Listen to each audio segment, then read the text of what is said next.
it's nice that we can do that we have the luxury to do that.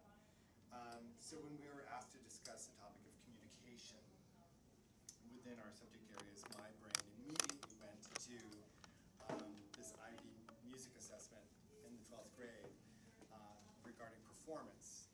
And one of the things that we're asked to assess is musical communication. So I thought it might be interesting to take a look at what musical communication looks like in the IB, and then trace it back to the middle school and see what kind of ideas we can generate that help us get from here to there. So if you take a look at this handout in front of you, you can see that we assess in 4 different areas in the selection of program. So this is for performance, and it can be on any instrument or any voice category. Selection of program, like how wide ranging is your selection? Are you doing a classical piece, a romantic piece, a jazz piece, a hip-hop piece, if you're a vocalist, or even if you're playing on the Venezuelan cuatro, or you're kind of exploring different areas. If you're in the tabla, are you looking at kind of Rajasthani area and Delhi area, etc. Then there's the technical skill, and then there's your interpretive ability, and then there's the last rubric, musical understanding. So somehow this criterion needs to be assessed. Your ability to communicate to an audience that isn't about your technical skill and isn't about interpreting a piece of music. So what we have to ask ourselves, is it this, you know, that thing that's greater than the sum of all these parts? Is it that extra something that kid has that just says he's got it?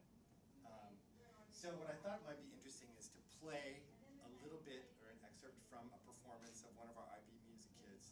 See how you would do, especially in that communication rubric, and then see what happens if we then go back and look at a performance from the winter concert of our middle schoolers. So this is Ashna. She's an 11th grader.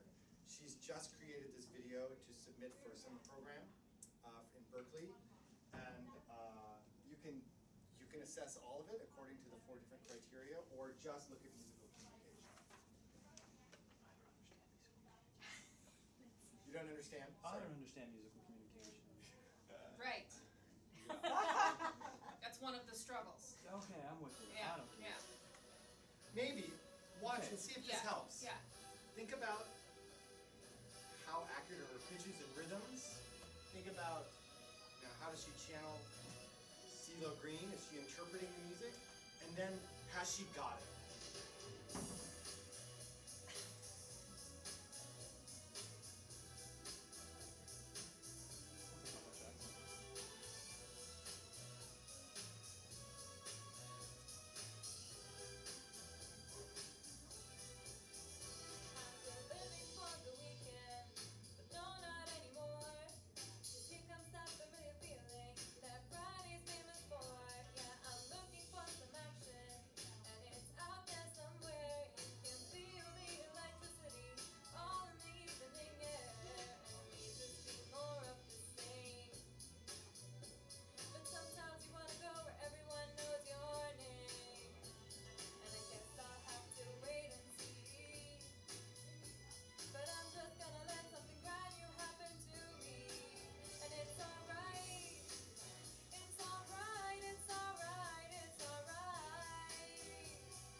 So you want a kind of quick rundown? How do you think?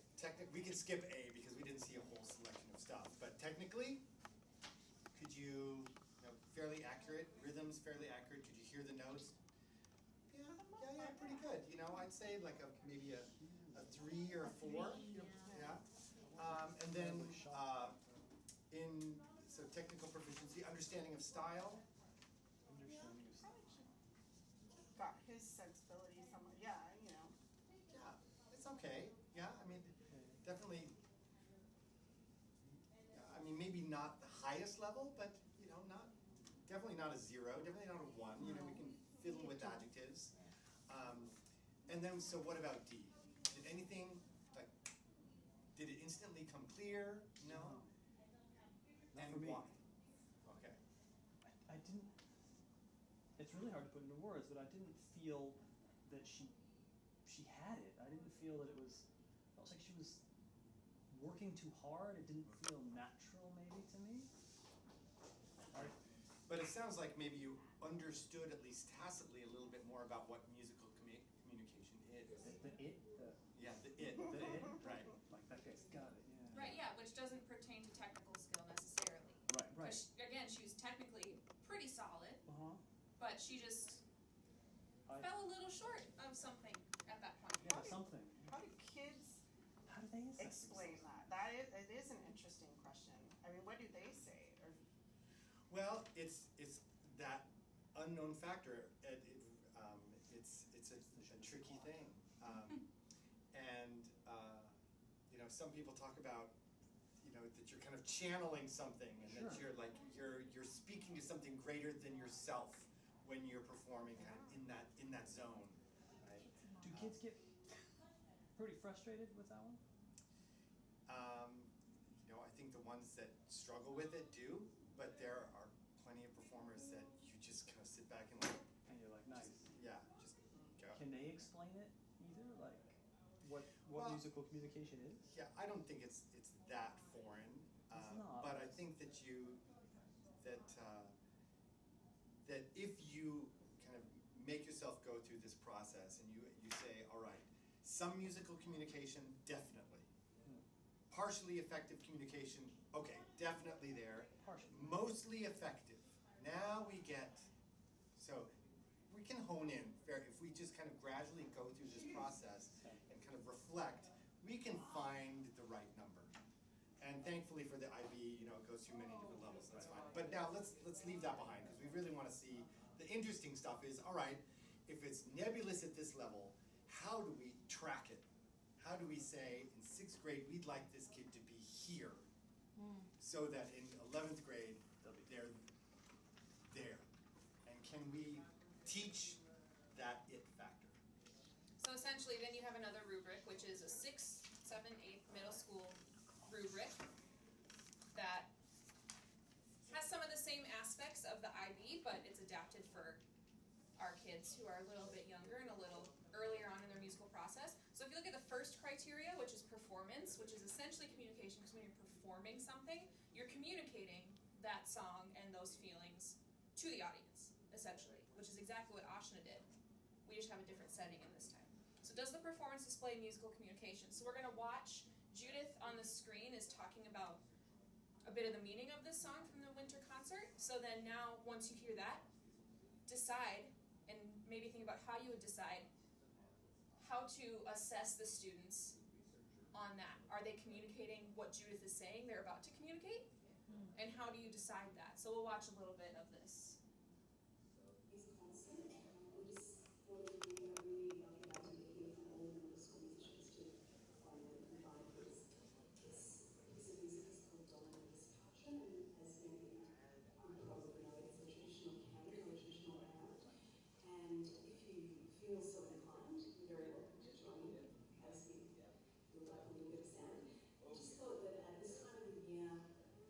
We need to think about the fact that we're really fortunate that we can gather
based on that and based on the fact that it's called the Canon of Peace and we're thankful that we can come into a safe place as a community, how effective would you grant some of these kids at portraying that through their performance in their musical communication? Because that's what our performance was all about. Looking at the rubric, is there any... It'd be hard. It'd be hard. I felt semi-peaceful. Okay. I felt pretty peaceful. I mean, That's a good start. If they're communicating that idea, that's something that, but I don't want to base it off of my feelings. But I don't know, music sometimes I think can kind of. What was that? Right. So overall, Clicking their fingers. You mean. Yeah. Their facial expressions were To like respect serene. what the song was supposed to. Right. Right. They were solemn. They were still. They weren't fidgety. right. And it's interesting because we're picking up on some of the things that in the IB rubric is kind of understanding of the style and understanding the meaning of it. But we don't have that particular criterion. That's kind of in our form of communication. It's kind of melded together in the middle school area, I would say. It's not two completely separate things. Like we have technical skill, which is, yeah, you can play all these notes. You can sing these notes properly.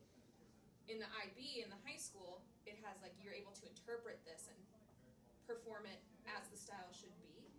But then also there's that semi-ambiguous musical communication in the IB. But this performance criterion that we have, I think kind of melds it together. So you're able to pick up, and I think the way that you see them interpreting it helps with the communication, helps you feel it. Because even Jonathan, who was kind of confused with musical, he felt it. You just feel it sometimes. So that's how we try to adapt it and bring it down to the middle school level a little bit. Because every day what we do is we communicate with our instruments and our voices. So it's the like you have some tangible things here, right? Like facial expressions, posture.